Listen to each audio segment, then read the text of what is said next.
Hi Ricky, there's always something nice about a game of football under the lights, and it's even nicer when you come away with a 3-0 win. Just wondering about your reflections on the game? Yeah, 3-0, and I thought it could have been more. To be honest, Connor missed a glorious chance. He was annoyed at himself. We had other opportunities towards the second half, a good bit of pressure. But my most pleasing thing of the whole night was the level of performance, the intensity and the levels that they got to, and also that they continued to get to. So that was a big plus point for us, because we've been working to that for a wee while.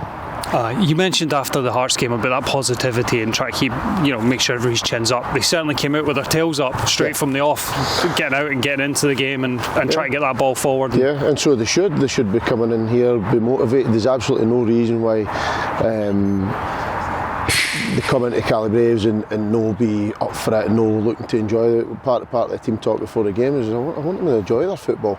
Let's not forget, I think that, like I said to you last week, it was sometimes a wee bit, I don't know if it's pressure, whatever, hanging over their head. I don't think it's pressure, but just maybe a little bit more expectancy hanging over their head, or something that's quite hard to put your finger on. Maybe it's that, I don't know, but just chatting to a few of them, and I think they realise it's a good opportunity for us, and when you get an opportunity, as we well know at this club, that you've got to, let's push to go and get it. But they've earned that right to get it, and it looked to me like they were enjoying themselves out there, and I want them to enjoy their football. That's what it's all about. At any level of football, you want to enjoy your football, and to do that, you need to get the basics right, the fundamentals, working hard, use your attributes to the best of your ability, and then that enjoyment comes because the winning starts and the goals start to come, and they just showed that tonight. Yeah, and I know you're not a massive fan of singling out individual players, and there's just good performances all across the park, but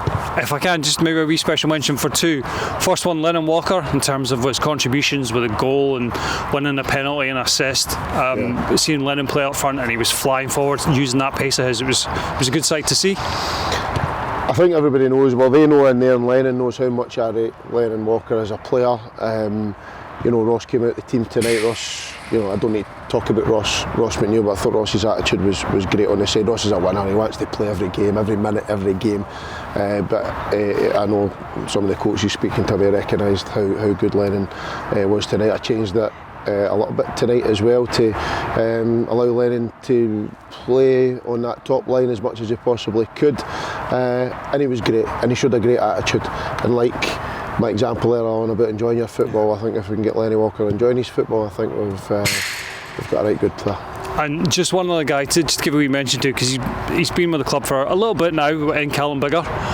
You brought him in the summer there, and he's bided his time at points, but he was on there and getting his goal as well.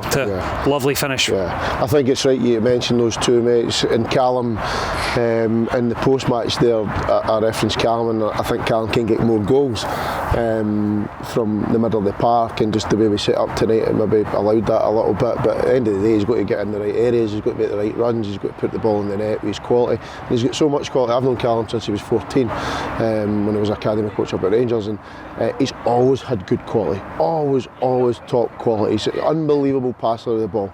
There's other areas for him to add, and that's why he's here. We speak about our culture being very much progressive, and he's part of that. But not only can he contribute to the here and now, but he can say, right, okay, what's my evolution of a player? What am I going to be like in 2, 3, 4 years' time? And I think we saw a glimpse of that tonight. So we want all the guys, all 24 players, to be a big part of what we're trying to do and buy into that. Yeah. And then just finally, Cumbernauld Colts, another home game, so 2 on the bounce. Quite nice to be here at Alliance Park. Any update you can give us on any of the injury players, whether they might be in contention for the weekend? So, I mean, what did we have? We had quite a few out tonight. We're hoping to get maybe one back, but we'll need to see. But this is the thing, Keith, I'm pretty sure I said to you on Friday, I mean, we've got those injuries, I think, in the past that would have hurt us. But I think this year, I've intentionally went for a bigger size of squad for those moments tonight. We didn't have a full quota on the bench tonight. We didn't have a full quota on the bench on Friday either. But I'm looking at the bench. I'm like, do you know what? These guys have played football at this level for a good season or two, and they can go on and contribute. So as much as we want the guys who are injured back quickly, we feel we've got the squad depth to deal with those situations. Fantastic. Well, I'll let you go. Yeah. Have a good night and good luck for the weekend. Cheers, mate. You too.